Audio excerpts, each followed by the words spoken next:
N'en déplaise aux fans des Alpes, il y a de la pente dans les Pyrénées, des pistes noires et des portions rêvées pour les adeptes du hors-piste, plus ou moins prudents.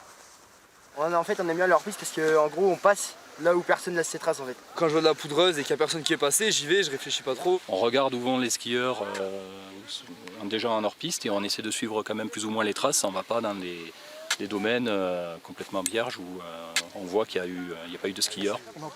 À Guzet, dans le secteur du Fréchet, les versants sont les plus exposés au risque d'avalanche, surtout avec la météo de ces derniers jours.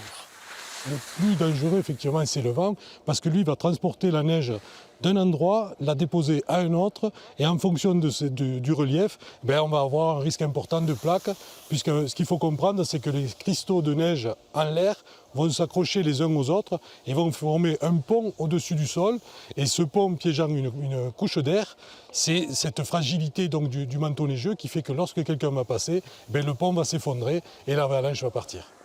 Le premier souci, c'est la sécurité. Dès qu'une plaque avant est repérée, les personnels de la station éliminent le danger. On voit bien les vaguelettes qui sont caractéristiques du vent, qui a ramené de la neige, et donc le risque n'existe plus puisqu'on l'a supprimé.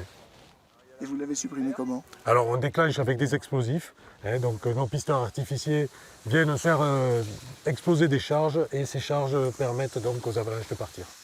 À Guzet, le domaine skiable est sécurisé. Quant aux amateurs de hors-piste, ils sont bien informés. Au-delà de ces signalisations, attention, danger.